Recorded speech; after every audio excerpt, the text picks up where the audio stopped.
चलिए बच्चों एक और क्वेश्चन करते हैं हम। इसमें हमारे पास दिया हुआ number of values of x satisfying this equation. Okay, ठीक है, देखने में तो बहुत भयानक इक्वेशन लग रहा है। तबाही लग रही है सर पूरी। चलिए इसको सिंप्लीफाई करते हैं। बहुत सिंपल सा है, कभी भी आपको डिफिकल्ट इक्वेशन दिखे आप उसको इजी लुकिंग इक्वेशन में पहले कन्वर्ट कर। ये बात सही है। तो इसमें हम क्या करते हैं, ये तो अपना ठीक है, टर्म कुछ ज्यादा भयानक नहीं दिख रहा है, ठीक है। तो इसको वैसे ही रहने देते हैं। माइनस इसमें थोड़ा सा चेंज करते हैं हम। ठीक है, सिंस यहां पे मुझे बेस 2 दिख रहा है राइट। और हम देख रहे हैं कि बेसेस ऑल्दो अलग अलग हैं, लेकिन इन सबको हम 2 के बेस में कन्वर्ट कर सकते हैं। सही बात। तो जैसा कि मैंने बताया था कि लॉग में जब भी हम सवाल करते हैं तो हम कोशिश करते हैं कि हमारे जितने भी लॉग्स अवेलेबल हैं क्वेश्चन में उन सबके बेसेस सेम रखें। सही बात। तो यहां पे ये 2 स्क्वायर होगा, तो बेस का पावर जब भी बाहर आता है रेसिप्रोकल होके बाहर आता है, तो ये 2 चला जाएगा। ठीक है, तो ये बन जाएगा 3 हाँ, log base 2 x square by 2 आएगा। ठीक है, उसको मैं ऐसे लिखता हूं, लॉग बेस 2 एक्स स्क्वायर और बाई 2 वाला फैक्टर लॉग 2 बेस 2 नेगेटिव हो जाएगा, तो -1 हो गया। सही बात है। ठीक है, ठीक है। फिर यहां पे देखते हैं। अच्छा, ये टर्म अगर लिखा हुआ है, यानी कहने का मतलब इसको अगर हम थोड़ी देर के लिए ओवरलुक कर दें, हाँ, तो ये इसका पावर 1/2 लिखा हुआ है। करेक्ट, यानी ये 1/2 यहां मल्टीप्लाइड है। सही बात है। और ये हाँ, हाँ, तो ये इफेक्टिवली ये टर्म जो आपका, इस टर्म को मैं अलग से दिखाता हूं आपको, हाँ, ताकि देखने में आसानी हो। ये लिखा हुआ 3 टू द पावर 1/2। राइट। अच्छा, लॉग यहां 2 का भी पावर 1/2 है। हाँ, 2 का पावर 1/2 और 2x स्क्वायर। ठीक है। अब देखो ये 1/2 बाहर आएगा तो ये इससे क्या हो जाएगा, कैंसिल आउट हो जाएगा, क्योंकि डिवाइड में जा रहा है। डिवाइड में जा रहा है। ठीक है, तो ये एक्सप्रेशन बन जाएगा 3 to the power log base 2 2x square. ठीक है, इसको भी यही लिख देते हैं। हाँ, तो इसको भी ऐसे लिख लेते हैं कि 3 लॉग 2 2x स्क्वायर, और इसको भी अलग अलग कर देते हैं, तो ये 3 to the power log base 2 x square plus 1 हो जाएगा। सही बात है।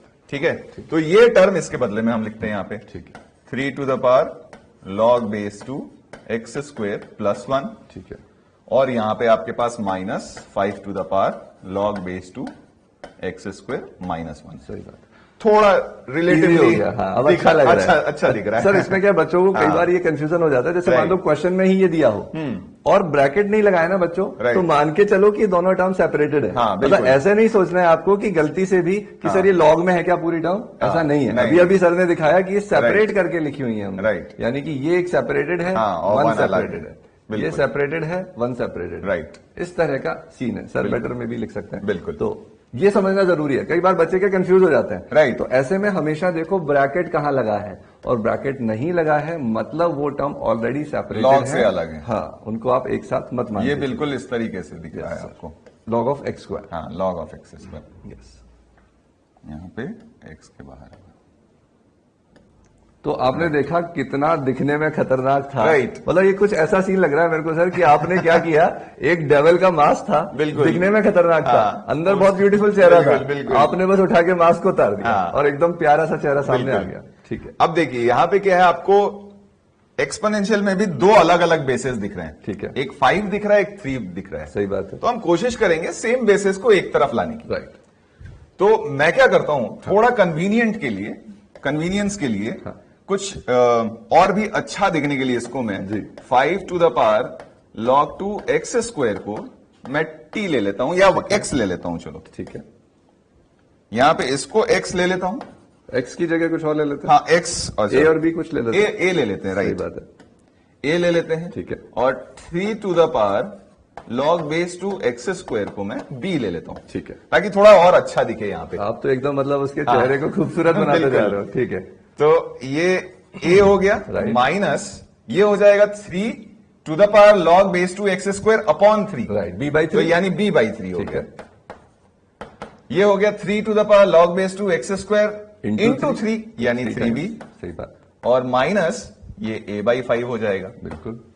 अब सेम बेस वालों को एक तरफ लाते हैं। कितना प्यारा लग रहा है तो। अब ये आ गया a plus a/5 is equal to 3b plus b/3। Simplify करते हैं इसको, तो ये 6a/5 is equal to 10b/3 हो जाएगा। ठीक है, अच्छा, इधर से इसको 3 कर लेते हैं और इसको 5 कर लेते हैं। ठीक है। 2 कैंसिल आउट कर देते हैं। करेक्ट। अगेन हम जानते हैं कि a वाला जो टर्म है वो 5 के बेस में है, सही बात। तो 5 वाला अगेन इस तरफ ले आएंगे, राइट, और 3 को 3 उधर ले जाएंगे। ठीक है, तो यहां से हमारे पास बन जाएगा a/5² ठीक है, इज इक्वल टू b/3²। ठीक है, अब a और b को वापस रीसब्स्टिट्यूट कर देते हैं। ओके। तो अगर a को आप 5 to the power log x² base 2 upon 5² लिखोगे तो ये इफेक्टिवली टर्म बन जाएगा 5 to the power log base 2 x² minus 2। Again आप याद रखो, ये अलग है। ठीक है, is equal to 3 to the power log base 2 x² minus 2। ठीक है। अलग अलग बेसिस है यहाँ पे और उनके पावर सेम है। ये हम बात कर चुके हैं पहले। बिल्कुल, यस। तो सेपरेट बेसिस और पावर सेम ये तभी हो सकता है जब पावर आपका क्या हो जाए, जीरो हो जाए। यानी इस केस में आपके पास log base 2 x² minus 2 is equal to 0 हो जाएगा। ठीक है। यानी कहने का मतलब log base 2 x² is equal to 2। ठीक है। log हटाएंगे Yes. तो यहां से x² इज इक्वल टू 4, यानी x की वैल्यू हमारी प्लस माइनस 2 हो जाएगी। ठीक है। ये तो हमारे पास सोल्यूशन आया, लेकिन हम देखेंगे जब भी लॉग का क्वेश्चन सॉल्व करेंगे अपने सोल्यूशन को एक बार क्रॉस वेरीफाई अपने ओरिजिनल इक्वेशन में डाल के जरूर करेंगे। करना है, सही बात है। +2 हमने डाला तो कोई भी लॉग ऐसा नहीं है जो अनडिफाइंड हो रहा है, बिल्कुल भी नहीं है। राइट। यहां पे एक बार देख लेते हैं। ठीक है। हाँ, बिल्कुल कोई भी टर्म अनडिफाइंड नहीं होगा। ठीक है। -2 भी डालोगे आप तो देखो लॉग का कोई भी टर्म अनडिफाइंड नहीं होगा। यस।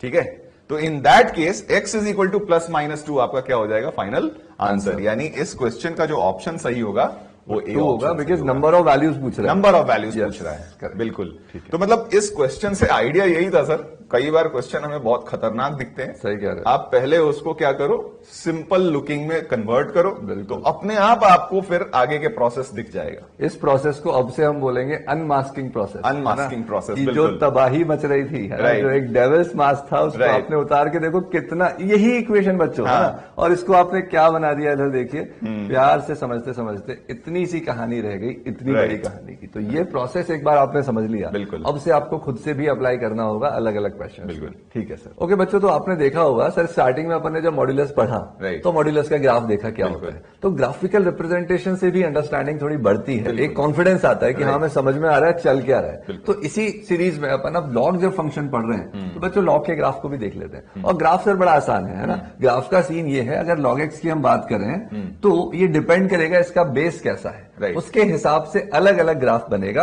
और बेस के हिसाब से अलग अलग इन द सेंस, अगर हम बेस डिफाइन कर रहे हैं ए, तो एक बात तो बच्चों हम पहले ही बोल चुके हैं कि या तो बेस 0 से 1 के बीच में होगा या बेस या 1 फिर से 1 से बड़ा होगा। बिल्कुल। तो बेस के पास 2 पॉसिबल इंटरवल आए और यही 2 पॉसिबल इंटरवल से हमें 2 पॉसिबल ग्राफ मिलने वाले। तो पहला केस ले लेते हैं, थोड़ा जो कन्वीनियंट दिखेगा, व्हेन ए की वैल्यू, जब भी ए की वैल्यू 1 से बड़ी हो रही है। ठीक है, तो ग्राफ यहां बना हुआ है, लेकिन आराम से समझते हैं प्लॉटिंग हुई कैसे। Right. और जब आप लेटर ऑन कैलकुलस पढ़ लोगे उसके बाद तो आपको एकदम पिक्चर क्लियर होगी कि एग्जैक्टली इसका कर्व ऐसा ही क्यों जा रहा है ना, इंक्रीजिंग ही क्यों जा रहा है, वो सारी बातें और क्लियर होंगी। अभी अपन बेसिक प्लॉटिंग ऑफ ग्राफ की बात करते हैं सर। तो फॉर एग्जाम्पल बच्चों, एकदम देसी अपन ने मान लो समझने के लिए log x लिया और बेस ले लिया 10। अब चेक करते हैं सीन क्या बन रहा है। तो पहले सबसे पहले आसान काम करते हैं कि अगर x की वैल्यू 1 होगी, अच्छा x हमें ऑलरेडी पता है पॉजिटिव के लिए डिफाइन है बच्चों, यानी जो भी ग्राफ बनेगा वो y एक्सिस के राइट साइड में बनने वाला है। तो जब x की वैल्यू 1 है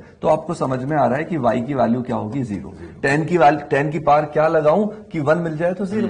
सोचो x की वैल्यू जब 10 होगी तो y की वैल्यू क्या मिलने वाली है, 1। ऑफ कोर्स x की वैल्यू जब 10 स्क्वायर होगी तो y की वैल्यू क्या मिलने वाली है, 2। 10 पर क्या वैल्यू लगाऊं, यानी कि अगर ग्राफ अपन बनाने लगे टेंटेटिव तो 1 पर वैल्यू 0। आपने इतना देखा बच्चों। उसके बाद अपन ने ये भी देखा, पहले अपन 1 से ग्रेटर की बात कर रहे हैं, थोड़ा इजीली समझ में आएगा। 10 पर वैल्यू आई बच्चों 1, 10 स्क्वायर पर वैल्यू आई 2, और इस तरह से आप देख सकते हो जितनी 10 की पावर बढ़ाते जाएंगे वैल्यू बढ़ती जाएंगी, और हर वैल्यू के लिए कुछ ना कुछ आ रहा है ना, कोई ना कोई वैल्यू आ रही है, तो the graph has to be continuous. अब बात करते हैं 10 से नीचे क्या सीन बन रहा है। अब आपको ये भी समझ में आ गया होगा। फॉर एग्जाम्पल अगर हम 1/10 लेंगे, दैट इज व्हाट, 10 की पावर -1। 1/10 यानी 1 से छोटी वैल्यू हो गई। तो 1/10 पर y की वैल्यू क्या आ रही है, -1। फिर 1/10 स्क्वायर पर y की वैल्यू -2, यानी इस तरह से चल रहा है। सो द आइडिया इज, हमने जब बोल दिया x 0 से बड़ा है, तो ध्यान से सोचो बच्चों, अगर मैं x की वैल्यू 10 की पावर -500 लेता तो ओवरऑल log x बेस 10 कितना आता आप समझ सकते हो, -500। और अगर यही मैं -5 बिलियन ट्रिलियन कुछ भी लेता जाता तो y की वैल्यू उतनी ही नेगेटिव में जाती। यानी कि x जितना ज्यादा 0 के क्लोज आता जा रहा है उतना ही y नेगेटिव में बढ़ता जा रहा है। So the idea is when x is approaching towards 0 plus, 0 से जस्ट बड़ा, then log of x base a when we are considering a to be greater than 1 will approach towards -minus infinity. और यहां से आपका ग्राफ तैयार हो गया है। सो द आइडिया इज कि -इंफिनिटी से वैल्यू बढ़ते बढ़ते बढ़ते बढ़ते +इंफिनिटी तक जाएगी। So this will be the graph for the log x when the base is greater than 1। I am very sure समझ में आया होगा। अब यही पिक्चर a ग्रेटर देन 1 में आपने 10 से समझा है। आप समझ सकते हैं अगर a की वैल्यू आप 2 लोगे तो भी सर यही सीन बनेगा। तो आप देखोगे 2 पर, 2 स्क्वायर पर, 2 क्यूब पर वैल्यू बढ़ती जा रही है। 2 की पावर -50 पर -50, 2 की पावर -20 पर -20, 2 की पावर -3 पर -3 और 2 की पावर 0 यानी 1 पर वैल्यू 0। फिर से 2 की पावर बढ़ाते जा रहे हो, वैल्यू बढ़ती जा रही है। सो इस ग्राफ को एनालिसिस करने पर आपको 2-4 बातें समझ में आई कि 1 से जब वैल्यू बड़ी है तो फंक्शन कैसा होगा। इस तरह के फंक्शन को हम बोलते हैं इंक्रीजिंग फंक्शन, यानी हमेशा वैल्यू बढ़ती जाएगी। और 2 बातें समझना बहुत जरूरी है जो हमने पहले भी लिख दिया है कि log ऑफ या f ऑफ 0 प्लस -इंफिनिटी की तरफ टेंड करेगा, f ऑफ इंफिनिटी खुद इंफिनिटी की तरफ टेंड करेगा, और f ऑफ 1 की वैल्यू क्या होने वाली है, 0। ये तब की कहानी है जब आप कंसीडर कर रहे हो बच्चों fx equal to log x to the base a। ये बात समझनी है। I am very sure graph समझ में आया होगा। अच्छा, कई बार जब हम यूजिंग कन्वेंशन बात चलते हैं, अगर लॉग नहीं दे रखा हो तो हमने पहले भी बोला है, तो उसका जो बेसिक बाय डिफॉल्ट आपका बेस मान के चलोगे वो मैथमेटिक्स में हम लोग ये लेते हैं, जिसको अपन ln x से भी रिप्रेजेंट करते हैं। तो अगर मैं आपसे पूछूं कि क्या y equal to ln x का भी ऐसा ही ग्राफ बनेगा, बिल्कुल बनेगा, बिकॉज बेस क्या हो गया e। सर ने बताया था नेपियर्स कांस्टेंट 2.7 के अप्रोक्सीमेट, तो वो भी 1 से बड़ा है, तो अभी भी ग्राफ ऐसा ही चलेगा। So this is sir the idea about a greater than 1 में क्या सीन चलता है। तो बच्चों आप चाहो तो पॉज करके नोट डाउन करो, because we'll be erasing this and then we'll understand कि 0 से 1 में सिचुएशन क्या होती है। ठीक है सर, ठीक है बच्चों। अब बात करते हैं log x की ही, जब y equal to log x लेकिन बेस 0 से 1 हो, और ये तो हम बात कर ही चुके हैं, x तो हमेशा 0 से बड़ा होना ही है। For example, for easy to understand, अगर हम a को 1/10 लेते हैं, 1/10 का क्या मतलब हो गया बच्चों, 10 की पावर -1, यानी कि ये बना x और 10 की पावर -1। ये हमारा y की एक्सप्रेशन आ गया। और यहां से अब आप बहुत इजीली समझ सकते हो कि इसको हमने सिंप्लीफाई करना पड़ा है कि बेस की कोई पावर है तो ऊपर -1 के रेसिप्रोकल होके बाहर आएगी। सो -1 का रेसिप्रोकल तो -1 ही रहेगा। So this will be -1 times, just to understand this. यानी जो हमारा ग्राफ पहले बना था 1 से बड़े बेस के लिए, उसका नेगेटिव पार्ट हो जाएगा। अच्छा, y की वैल्यू अगर पॉजिटिव से नेगेटिव हो गई, इसका मतलब क्या हुआ वो हमने डिस्कस किया था कि अगर y की वैल्यू पॉजिटिव को नेगेटिव बनाना है तो x एक्सेस में मिरर इमेज, और नेगेटिव को पॉजिटिव बनाना है तो भी x एक्सेस में मिरर इमेज। यानी कि यहां से अब जब आपको यहां जाना है तो आपको रटने की या याद रखने की जरूरत नहीं है। फ्रैंकली ये जो नेगेटिव वाली वैल्यू थी वो फर्दर नेगेटिव से मल्टीप्लाई होंगी तो पॉजिटिव होंगी। तो देखो बच्चों ऐसा कुछ जाएगा ग्राफ, और जो पॉजिटिव वैल्यू थी वो फर्दर नेगेटिव होते हुए ऐसा। तो शेप की बात तो समझ में आ गई। अब आप ध्यान से सोचो तो एग्जैक्ट वैल्यू से भी हम समझ सकते हैं कि अगर x की वैल्यू 1 थी तो 10 की क्या पावर लगाता कि 1 आता, अभी भी 0 इंटू -1, यानी 1 अभी भी इसका रूट बनने वाला है। दी ओनली थिंग इज, इस बार जब आप x की वैल्यू को 1 से छोटा लोगे, फॉर एग्जाम्पल जब आप 10 की पावर -5 बोलोगे तो -5 होके +5 हो जाएगा। सो x जब 0 से 1 है तो ऐसे में वैल्यूज कैसे आने वाली है, पॉजिटिव। 0 से 1 में आपको दिख रही है वैल्यू पॉजिटिव। इनफैक्ट अब आपको ये भी समझ में आ गया कि 10 की पावर -50 लाख लगाऊंगा, बहुत क्लोज टू 0। 10 की पावर -50 लाख, तो 1/10 की पावर 50 लाख बहुत छोटी वैल्यू है, तो भी वो माइनस बाहर आके +50 lakh is a very large number. यानी इस वैल्यू को जितना 0 के क्लोज लाता जाऊंगा, ओवरऑल वैल्यू पॉजिटिव इंफिनिटी की तरफ जाती जाएगी। यानी इस पर्टिकुलर केस में जब हम y log x base a की बात कर रहे हैं, a हमारा 0 to 1 है, तो ऐसे में इसको अगर मैं gx बोल देता हूं समझने के लिए, तो g of 0 प्लस बच्चों प्लस इंफिनिटी की तरफ टेंड करेगा, g of infinity minus infinity, क्योंकि अब वैल्यू नीचे जाती जाएगी, और g ऑफ 1 अभी भी क्या है, 0 है। तो ये बेसिक अंडरस्टैंडिंग एक बार आ जाती है, उसके बाद x की जगह किसी भी तरह का फंक्शन चेंज होता रहे, और प्यार से आपको समझ में आएगा क्या चल रहा है। बिल्कुल ठीक है, तो आप इसको भी पॉज करके नोट डाउन कर सकते हो, फिर हम आगे बढ़ते हैं। ठीक है सर, यहाँ पे जी कुछ ऑब्जर्वेशंस हैं कि जैसे हमारे पास बेस अगर 1 से बड़ा है, ठीक है, तो अगर हमने x की वैल्यू 1 से ज्यादा ली है तो हमारे y की वैल्यू हमेशा पॉजिटिव आई है। सही बात है, यानी बेस 1 से बड़ा, x की वैल्यू 1 से बड़ी, तो ये ओवरऑल क्वांटिटी पॉजिटिव। बिल्कुल सही। बेस 1 से बड़ा, x की वैल्यू 1 से छोटी, तो ओवरऑल वैल्यू नेगेटिव। बिल्कुल सिमिलरली यहाँ के लिए बेस अगर 1 से छोटा है, x की वैल्यू अगर 1 से बड़ी हो गई तो नेगेटिव, और बेस 1 से छोटा है, x की भी वैल्यू 1 से छोटी हो गई तो पॉजिटिव हो जाएगा। यानी कहने का मतलब कि बेस और x की वैल्यू 1 के अगर सेम साइड में हो राइट तो पॉजिटिव, और 1 के अगर ऑपोजिट साइड में है तो नेगेटिव। ये बहुत अच्छा ऑब्जर्वेशन सर ने बताया, and I am very sure बच्चों आपने इसको नोट डाउन भी किया होगा, तो हम आपके लिए, आपकी कन्वीनियंस के लिए इसको नोट डाउन भी करवा देते हैं साथ में, कि जब भी ये सीन है ना, है सर यहाँ पे, यस, कि the base are on different sides of unity, then the logarithm will be negative. बिल्कुल। फॉर एग्जांपल जैसे यहाँ लिख रहा है log x बेस a, जब हम बोल रहे हैं बच्चों आपको कि a भी 0 से 1 है एंड x भी अगर 0 से 1 के बीच में, और इसको मैं fx बोल देता हूं थोड़ी देर के लिए, तो साइन ऑफ fx की अगर हम बात करें तो साइन ऑफ fx कैसा बनने वाला है आपके लिए, पॉजिटिव, बिकॉज दोनों वैल्यू 0 से 1 है। अगर 0 से 1 है बेस, x 1 से बड़ा है, या फिर उल्टा भी बात, बेस अगर 1 से बड़ा है और x 0 से 1 है, यानी दोनों यूनिटी के, जैसा सर ने बताया, ऑपोजिट साइड में आ रहे हैं, तो ओवरऑल साइन वैल्यू का कैसा हो जाएगा, नेगेटिव। एंड अल्टीमेटली अगर बेस भी 1 से बड़ा है और x की, x का मतलब बच्चों इनपुट है, x हमेशा आपको x ही देखे जरूरी नहीं है, या x क्यूब हो सकता है, कोई भी फंक्शन ऑफ x हो सकता है, और x यानी इनपुट जब भी 1 से भी बड़ा हो, यानी दोनों 1 से ग्रेटर या दोनों 1 से लेस, तो पॉजिटिव, और अगर ऑपोजिट है तो नेगेटिव। फॉर एग्जांपल की बात करते हैं, अगर बात चल रही है कि log ऑफ यहाँ 5 लिखा है बच्चों और यहाँ 2/3 लिखा है, तो अब आपको डायरेक्टली इसका साइन पूछा जाए तो आप बोल दोगे नेगेटिव सर, बिकॉज ये तो 1 से बड़ा और ये 1 से छोटा है। और अगर कहीं लिखा हुआ है, आपको एग्जैक्ट वैल्यू नहीं पूछी जा रही, सिर्फ साइन की बात चल रही है, बोलता है 175 और बोलता है 4/3, तो केयरफुली देखो 1 से बड़ा तो क्या आ गया, positive. So this is the overall idea about the sign of the expression. ठीक है, आगे बढ़ते हैं सर। बिल्कुल, ठीक है बच्चों, राइट। तो बात आ ही गई, अब बात आ ही गई है और समझ ही लिया है, राइट, तो फिर तो 3 स्टेप प्रोसेस आपको खुद से लगाना पड़ेगा। तो एक बार अटेम्प्ट करो, फिर देखना कितने आंसर करेक्ट है फाइनली और कितने नहीं है। ठीक है सर, तो अपन अब एक्सप्लेन करना चालू करते हैं बच्चों को, बट बिफोर दैट अब 2 तरीके हैं इसको, या तो आप डायरेक्टली ही इसको एक्सप्रेस करो, सोचो, या फिर थोड़ा सिंप्लीफाई कर रहे हैं। तो थोड़ा सिंप्लीफाई करने के लिए बच्चों अपन ने इसको क्या बोला, 2 की पावर -4 लिखा हुआ है और ये 5 की पावर -1 लिखा हुआ है। एक हमने R1 R2 वाला कॉन्सेप्ट पढ़ा था प्रॉपर्टी की, वो बाहर आती है, पावर अगर टर्म की है तो एज इट इज और बेस की है तो रेसिप्रोकल। यानी पहले इसको हमने प्यार से सिंप्लीफाई किया और 5 और 2 को छोड़ दिया, तो माइनस बाहर आएगा पॉजिटिव, और -4 का रेसिप्रोकल -1/4, यानी फाइनली आपको इसका साइन बताना है। Now it's quite easy to understand, both are greater than 1, तो this is negative times positive, तो ओवरऑल वैल्यू क्या आ गई, नेगेटिव।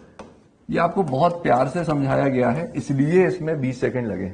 फ्रैंकली ऑब्जर्वेशन से 5 सेकंड में आ जाना चाहिए आपका। बिल्कुल ठीक है, अब आगे बढ़ते हैं। अब आप देखेंगे सर लॉग के अंदर लॉग है, कोई टेंशन नहीं है, प्यार से आप तो साइन देखो और वैल्यू देखो यूनिटी के अबाउट क्या जा रही है। यानी ये क्वेश्चन नहीं होता और सिर्फ इसकी बात करते और हमें बस ये देखना होता कि क्या ये वैल्यू 1 से ग्रेटर है या लेस है, तो वो देखना भी बच्चों बड़ा आसान है। अगर हम बोलते हैं ये B है और ये A है ना, और a की वैल्यू 1 से बड़ी है, और सोचिए b की वैल्यू a से बड़ी है, और इसको मैं कुछ भी वैल्यू बोलता हूं x, तो ये बात पक्की हो गई ना कि x की वैल्यू 1 से बड़ी होनी पड़ेगी, बिल्कुल, बिकॉज ये तो था 2। फॉर एग्जाम्पल अगर मैं आपसे समझने की बात करें, फॉर एग्जाम्पल ये 4 और ये जैसे ही 2 से बड़ा हुआ तो वे वैल्यू ओवरऑल 1 से बड़ी हो जाएगी, पड़ेगी, क्योंकि 2 तक तो 2 की पावर 1 था। अब समझ गए आप, यानी सिर्फ इसकी बात करें तो ये वैल्यू पक्के से लेस देन 1 हो गई, बिल्कुल, बिकॉज ये छोटा आ गया, टर्म की वैल्यू बेस से छोटी आ गई, तो ये लेस देन 1 ये इस पर्टिकुलर लॉग के लिए टर्म है। और ये वैल्यू भी आप ध्यान से देखो साइन है और सेकंड क्वाड्रेंट में आ रहा है, ये भी क्या है, लेस देन 1, या ऐसे बोल सकते हो दोनों ही वैल्यू 0 to 1 है। ये समझना आपके लिए आसान रहेगा, और दोनों value 0 to 1 same side of unity आ गए, तो इसको पॉजिटिव होना पड़ेगा। ओके बच्चों, तो ये 4th पार्ट सर थोड़ा खतरनाक लग रहा है, तो अपन ने क्या किया, पूरा आराम से इरेज करके टाइम लेंगे, स्पेस लेंगे, फिर समझाएंगे। लेकिन ये बस इतनी सी कहानी है कि दिखने में कितना भी खतरनाक क्यों ना लगे। अभी भी बात करी थी अनमास्किंग प्रोसेस, अपने आप खत्म होने वाला है, देखते हैं कैसे। तो हमेशा जब भी मल्टीपल लॉग हो बच्चों, तो अपन दोनों तरीके से काम करेंगे। अगर आपको साइन बताना है तो अपन पहले इनसाइड आउट चलेंगे, और धीरे धीरे देखेंगे जब आपको इक्वेशन सॉल्व करनी होगी तो आउटसाइड इनसाइड चलेंगे, ठीक है। तो फिलहाल के लिए बस ये समझना जरूरी है कि 1075 का सीन क्या है। तो सर 1075 सबको पता है बच्चों को 2 + √3 वैल्यू होती है, यानी कि ये हो गया बच्चों 3.73 अप्रोक्सीमेटली, है ना। और 3/2 का क्या सीन है, ये अपने को पता है 1.5। अब अगर सिर्फ क्वेश्चन में होता कि इतने पार्ट का साइन बताओ, तो हम कब का बता देते कि दोनों 1 से ग्रेटर है तो पॉजिटिव हो जाएगा। लेकिन अब इंपॉर्टेंट ये है कि इसके सिर्फ पॉजिटिव नेगेटिव के सीन से भी काम नहीं चलेगा फर्दर, बिकॉज लॉग में बेस 3 लगा है, तो आपको ये चेक करना पड़ेगा कि ये वैल्यू 3 से बड़ी है या नहीं, तब जाके हम देख पाएंगे, आगे बढ़ पाएंगे। तो ये चेक करना भी बड़ा आसान है। 1.5 की कितनी पावर लगाएं कि यहां तक पहुंचे, या करीब कितनी पावर इसके आसपास है, इतना सीन है। तो आपको पता है 1.5 का स्क्वायर विल बी 2.25, और 1.5 का जब आप क्यूब देखेंगे बच्चों तो आपको दिख जाएगी ये वैल्यू आ जाती है करीब करीब 3.73, इनफैक्ट सॉरी 3.37। तो आपको ये समझ में आ गया, इनफैक्ट एग्जैक्ट की बात करते हैं कि ये जो वैल्यू है टर्म, वो बेस अगर 1.5 का क्यूब लेता हूं तो 3 से भी पावर थोड़ी ज्यादा लगानी पड़ेगी, यानी कि ये बात पक्की हो गई कि log of 3/2 और 1075 डिग्री की बात करें तो this overall value is greater than 3 से थोड़ी बड़ी है। तो काम होने लग गया कि अब ऐसे में log of 1/5 further log of 3 और ये वैल्यू ग्रेटर देन 3 है। प्यार से सॉल्व कर रहे हैं अपन। तो अब इतने की कहानी की बात करें तो ये पक्के से 3 से बड़ी है, तो ओवरऑल वैल्यू 1 से ग्रेटर, तो this overall value is greater than 1। और अगर टर्म 1 के राइट साइड में और बेस 1 के लेफ्ट साइड में आ गया, so this overall value has to be. प्यार से स्टेप बाय स्टेप अनमास्किंग होती गई और आपने कंक्लूड कर लिया। तो देख के डर जाते बच्चे, इतने सारे लॉग। अभी तो 1-2 ही सीखा है हमने काम करना, लेकिन देखो कितने अच्छे से आप अंदर से बाहर जाओ और सारी चीजें अपने आप आपको क्लियर होती जाएगी। परफेक्ट, ठीक है सर, आगे बढ़ते हैं बच्चों, नोट डाउन कर लीजिएगा आप, ठीक है। अब बात करते हैं लॉगरिथम इक्वेशंस की। पॉजिटिव हो गया, नेगेटिव हो गया, ग्राफ देख लिया, अब इक्वेशंस कैसे सॉल्व करनी है उस पर बात करते हैं। तो उसका हम पहले भी बात कर चुके हैं बच्चों कि कॉमन बेस पर अपन चलेंगे तो काम बड़ा आसान रहेगा। तो जैसे इस क्वेश्चन में दे रखा है कि log of x बेस 3, पहले इसको अगेन सिंप्लीफाई किया, तो कॉमन बेस यानी इसको 3 बेस बना सकते हैं। यस, बेस चेंज थ्योरम पड़ी थी, इसको अपन लिख सकते हैं log of reciprocal of log of x base 3 is equal to 5/2, 2.5। अब 2 छोटी छोटी बातों का ध्यान रखना है जो हम ऑलरेडी डिस्कस कर चुके हैं कि टर्म कभी भी नेगेटिव नहीं हो सकती, इनफैक्ट 0 नहीं हो सकती, ये हमेशा पॉजिटिव होनी पड़ेगी, और बेस कभी भी 1 नहीं हो सकता। तो ओवरऑल यहां से एक बात पक्की है जिसको हम अगेन फॉर डोमेन की बात करेंगे। फाइनल आंसर जो भी आएगा, एक बात पक्की है कि x का आंसर 0 से 1 यूनियन 1 से इंफिनिटी में ही होना पड़ेगा, ये आपको ध्यान रखना है। अब सॉल्व करना स्टार्ट करते हैं। तो फिर से वही सर छोटी सी कहानी, इसको t मान लेते हैं। तो t + 1/t आ गया 5/2। अब सर 2 तरह की बातें हैं, एक तो यह है कि क्वाड्रेटिक बना ले, और दूसरा बच्चे कई स्मार्ट भी होते हैं, स्मार्टर अप्रोच कि ऐसे कोई 2 वैल्यू दिख रही है क्या जिनका रेसिप्रोकल का सम ये आ जाए, तो ये है तो अल्टीमेटली 2 + ½ 1/2 है ना, तो 2 + 1/2। अब इसमें गड़बड़ भी हो जाती है कई बार कि बच्चे सिर्फ बोल देते हैं sir T equal to 2, answer आ गया खत्म। ध्यान से सोचो बच्चों, इसी को आप 1/2 + 2 भी तो बोल सकते हो। वो भी 5/2 है और ये भी एक दूसरे के रेसिप्रोकल है, यानी टी इक्वल टू हाफ भी पॉसिबल है। हर बार ये तरीका मतलब इस तरह से आप स्मार्टली जज कर पाए जरूरी नहीं है, कई बार आपको सॉल्व भी करना पड़ेगा, but this is also one way to think, ये हम बताना चाह रहे हैं इस पर्टिकुलर क्वेश्चन में। तो आपका देखा जाए तो काम हो गया, मेथड 1 आंसर आ गया। अच्छा, आंसर में भी क्या ऑप्शन दिख जाता है, वैल्यू ऑफ एक्स और हाफ और 2, और वही गलत हो गया। एक्स नहीं मिला है अभी, टी मिला है, तो टी की वैल्यू जो आई दैट वाज जो थी एक्चुअली log x/3, वो वैल्यू आई या तो हाफ या तो 2, दोनों पॉसिबिलिटीज हैं। यानी x की वैल्यू 3 की पावर हाफ और 3 की पावर 2, यानी कि x की वैल्यू √3 और 9। ये हमने मेथड 1 से भी कर लिया। और यही चीज मेथड 2 ने क्या बोला कि क्रॉस मल्टीप्लाई करके एलसीएम ले लेते हैं। तो आपको देख गया कि 2t² - 5t + 2 = 0 बच्चों। यहां भी उतने ही प्यार से वही काम हो गया, दैट 2t - 1 t - 2 = 0। यहां से भी आप ध्यान से देखो तो मेथड 2 को यूज करते हुए भी t की वही दो वैल्यू आ रही है, हाफ एंड 2, और वहां से फाइनल x की वैल्यू आ गई √3 एंड 9। यस सर, ठीक है, आगे बढ़ते हैं सर। एक और सवाल। अब इस सवाल में पिछले सवाल से कुछ नया सीखने को मिलेगा, बिकॉज अगेन मल्टीपल लॉग आ गए, और कभी भी मल्टीपल लॉग आए डरने की जरूरत नहीं है। पॉजिटिव साइन नेगेटिव साइन देखना था तो हम इनसाइड आउट चलते थे बच्चों, और अब अगर आपको इक्वेशन सॉल्व करनी है तो अपन आउटसाइड इन चलेंगे। लेकिन उसके बावजूद before starting to solve the equation आप हमेशा सबसे पहले फॉर डोमेन को चेक कर लिया कीजिए, यानी कि कौन सी वैल्यूज अलाउड है या नहीं अलाउड, वो जरूर लिख के देख लो, सो दैट आपका जो फाइनल आंसर है उससे मैच करे। ध्यान से अगर आपने देखा हो तो हमारा जो फाइनल आंसर आया था, हमने एक नजर जरूरी था यहां डालना, और दोनों ही वैल्यू हमारे इस गिवन पॉसिबिलिटीज में ही आ रही थी, इसलिए कोई रिजेक्ट नहीं हुई। और यही काम अब हम आगे करने वाले हैं। फॉर डोमेन में आपने देखा ये वैल्यू मुझे चाहिए > 0 बिकॉज अंडर रूट के अंदर है, यानी कि कैसी होनी चाहिए -5 से बड़ी, और ये होना चाहिए 0 से बड़ा। तो ओवरऑल इसने तो बोल दिया 0 या 0 से बड़ा। अपने को एक चीज और भी चाहिए थी कि ओवरऑल लॉग में जो टर्म हो वो पॉजिटिव हो, तो वो भी अपनी सेटिस्फाई हो रही है। यानी आपको सबसे पहले फॉर डोमेन में x > 0 का तो ध्यान रखना ही है। एंड जो बातें हैं वो इक्वेशन से चलती चलती आएंगी, and further and check solution check. अब फर्दर जो सॉल्यूशंस आएंगे उनको तो आपको वैसे भी चेक करना ही है, ठीक है। तो स्टार्ट करते हैं। तो बच्चों सबसे पहले देखो log of 7 के अंदर इस पूरे एक्सप्रेशन को मैं थोड़ी देर के लिए fx बोल दूं, और दे रखा है 0, यानी ये बात पक्की हो गई कि fx को आप क्या बोल पाओगे, 7 की पावर 0 यानी 1। अच्छा, fx कौन था, log 5 के बेस में, इसको मैं gx बोल देता हूं, और ये क्या दे रखा है बच्चों 1, यानी ये बात पक्की हो गई कि gx की वैल्यू क्या आ चुकी है 5 की पावर यानी 5, और gx क्या था उसको देखें, √(x + 5 + √x), और ये वैल्यू आ गई 5। अब यहां से भी सर क्वेश्चन को सॉल्व करने के अलग अलग रास्ते निकलते हैं। वो बच्चों की स्मार्टनेस पे भी डिपेंड करेगा, और इस क्वेश्चन के बाद कितनी लर्निंग लेंगे उस पर डिपेंड करेगा कि आगे ऐसे क्वेश्चंस को कैसे सॉल्व करवाएं। पहला मेथड ध्यान से देखो बच्चों, वो है अभी भी ऑब्जर्वेशन, है ना, कि आपको बनाना है 5, 2 अंडर रूट्स का सम 5 बनाना है। तो ध्यान से देखो, अगर हम लिखें इसको 3 + 2 की तरह, तो परफेक्ट स्क्वायर बन रहा है। यानी एक बाय ऑब्जर्वेशन आप बोल पा रहे हो कि x की वैल्यू तो सर 2 + 3 यानी कि 9, तो ये 2 बनेगा x = 4 पे, 9 बनेगा 4 पे, यानी x की वैल्यू 4 होनी चाहिए। मेथड 2 की बात करते हैं। मेथड 2 ने क्या बोला कि जो इन जनरल टेंडेंसी होती है कि सर 2 अंडर रूट आ गए, स्क्वायर कर देते हैं। सही बात है, कोई गलती नहीं है। इट्स बेटर कि आप चाहें तो एक रूट को साइड ले जाएं तो स्क्वायर कर दें, थोड़ा कन्वीनियंट रहेगा। तो आपने बोला √(x + 5 = 5 - √x), और आपने स्क्वायर कर दिया।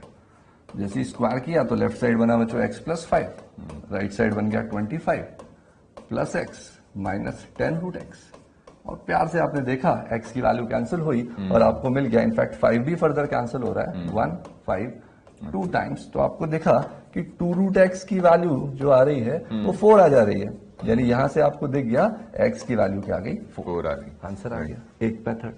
एक और सर इसका स्मार्टर मेथड है, वो भी बच्चों से डिस्कस करते हैं। उस मेथड को देखो बच्चों ध्यान से, और वो मेथड आपके काफी काम आने वाला है आगे, और आपको मजा भी आने वाला है। कि कि अगर आपको दे रखा है, अच्छा एक बात समझना, अगर कभी भी आपको दे रखा हो root A plus root B किसी वैल्यू के इक्वल है, राइट, और आपको ये पता हो कि इनका जो स्क्वायर्स का डिफरेंस है बच्चों, यानी a माइनस बी, वो भी किसी वैल्यू l के इक्वल है, यानी कांस्टेंट के इक्वल है, तो ऐसे में हम एक कंक्लूजन पे आ सकते हैं कि अगर इसको मैं इक्वेशन नंबर 1 बोलूं और इसको 2 बोलूं, तो बिकॉज a माइनस बी को आप हमेशा लिख सकते हो root A plus root B times root A minus root B. तो इसका फायदा बस क्या हो जाता है कि अगर मैं 1/2 करूंगा तो रेशियो लूंगा तो लेफ्ट साइड क्या बच जाएगा, root A minus root B, और राइट साइड क्या बच जाएगा, एल बाई के, which will be another constant. और अगर मैं 2 और 3 इक्वेशन से सॉल्व करना चालू करूं तो आपको कैंसिल होके बहुत प्यार से ए की वैल्यू और बी की वैल्यू इजीली मिल जाएगी। द आइडिया इज कि स्क्वायर नहीं करना पड़ा, बच गया स्क्वायर करना। तो इस केस में अब इस मेथड नंबर 3 को अगर हम ध्यान से देखें बच्चों, तो देखो कितने प्यार से क्वेश्चन सॉल्व होगा। That root of x plus 5 plus root x कितना था, 5, और हम एक चीज देखें कि इनके स्क्वायर्स का डिफरेंस क्या है। तो स्क्वायर क्या बना, x प्लस 5, इसका स्क्वायर बना x, और डिफरेंस आपने जब चेक किया तो अभी भी क्या आ रहा है, 5। तो इस क्वेश्चन नंबर 1 बोलूं, इसको 2 बोलूं, और बोलूं 1/2 से क्या मिला, ये जब अपन चेक कर रहे हैं, राइट, तो देखो क्या मिल जाएगा, root of x plus 5 minus root x, और ये वैल्यू आ गई 1। फायदा क्या हुआ कि जब आपने इन दोनों को सब्ट्रैक्ट किया तो सब्ट्रैक्ट करते ही क्या मिलने वाला है, 2 root x is equal to 4, यानी यहां से भी कैंसिल करके स्क्वायर करके एक्स की वैल्यू आ चुकी है 4। लेकिन आपको एटलीस्ट बहुत बड़ा कोई स्क्वायर करना नहीं पड़ा, टाइम बच गया। तो ये ऑब्वियसली इस मेथड, ये तो बहुत ही स्मार्टर मेथड है सर। यहाँ पे क्या है कि एक्चुअली यहाँ पे आपको 2 बार स्क्वायर करना पड़ता है, यहाँ पे आप एक बार स्क्वायर में ही काम निपटा दोगे, और वो भी जो एक बार वाला स्क्वायर है वो बहुत इजी स्क्वायर होता है। यहाँ पे कई बार बच्चे ये भी गलती करते हैं कि यही स्टार्ट करते हैं, बिल्कुल यहाँ करेंगे तो और भी पंगा है कि 2 टाइम्स दिस इनटू दिस, फिर उसको संभालना पड़ेगा। तो 3 मेथड बच्चों आपको बताएं, तीनों आपको समझने हैं, कब कहाँ कौन सा लगाना है वो आप क्वेश्चन टू क्वेश्चन डिसाइड कर सकते हैं। राइट, ठीक है।